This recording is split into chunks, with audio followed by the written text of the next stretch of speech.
In this video we're looking at a couple of ways to defend on-ball screens specific to, say, under 14s and younger. Firstly, here I'm talking about how to set a better screen, like he had his back facing too much towards the centre line of the court, whereas he wants to try and get his back facing the sideline where the girl coming off the screen there has a direct path to the middle of the court where she can attack the basket. First thing we look at is switching the on-ball screen, whereas the person who's guarding the screener is going to switch out and take the ball handler.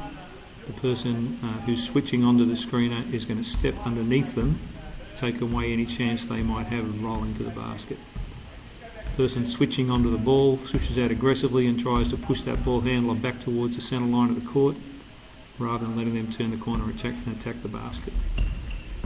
So pretty good action there of how to switch the on-ball screen. Next thing we're going to look at is if the person who's using the screen decides to go away from the screen. So the screen is set, so now she decides to drive opposite the screen, so there's no need to switch. The players will just stay with their own original player. The second way I think that you can defend on-balls in junior competition is have the person who's guarding the screener step right back off the screen. Okay? Which is not what I'm talking about here. I'm just talking about a couple of things to do with how they did the last thing. But when we talk about stepping off the person setting the screen, what we're doing is creating a gap so that the person guarding the ball can either go under or over the screen. You can see here I can tell the person who's guarding the screen now to step right off. Okay, their prime responsibility now is to make sure she can't drive all the way to the basket and shoot a layup. The person who's guarding the player with the ball is not going to switch. He's going to either go under the screen or over the screen. So he can go under that way and meet her on the other side. Then the person guarding the screener simply goes back to his player. Or he can go over the screen. And again, the person who's guarding the screener is just step right off, allowing space where the person who's getting screen can fight over the top and stick with the player. So here's a good example of him going underneath. No need to switch that.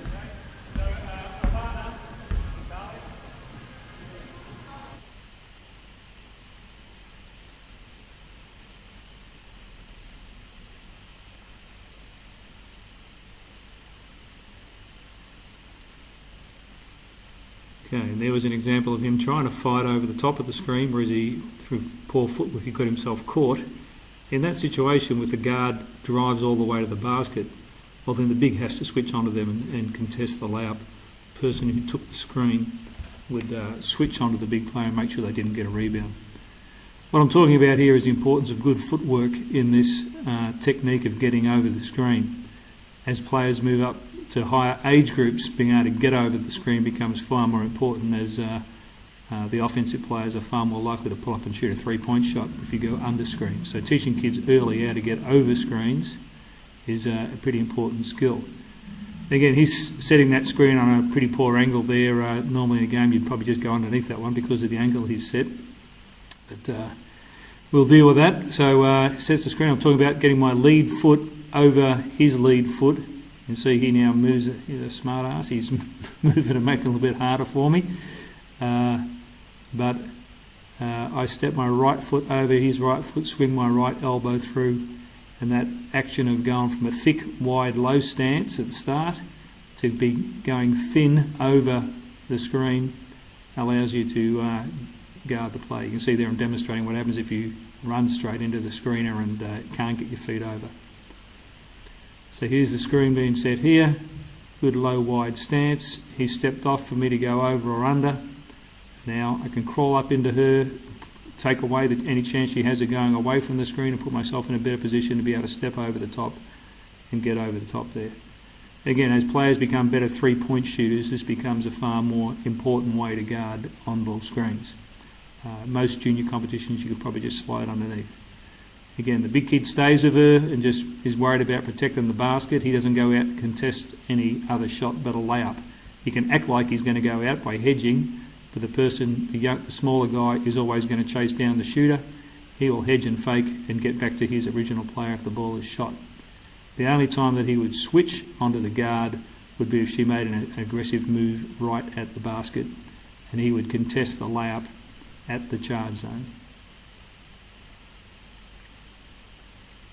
Another way you can defend the on-ball screen is to push it away from the screen, like I'm demonstrating here, where you push it towards the baseline. The person guarding the screen would still step off and get back to his player. So again, that's a situation where you're not going to switch it.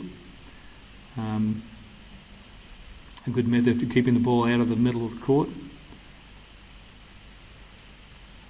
But again, I emphasise in junior basketball, predominantly I would go with a switch, or in a situation like this where you've got a big kid screening for a small kid, have the big kid switch off, step right off about where that yellow netball line is, and have the person guarding the ball to either go over the screen or under the screen.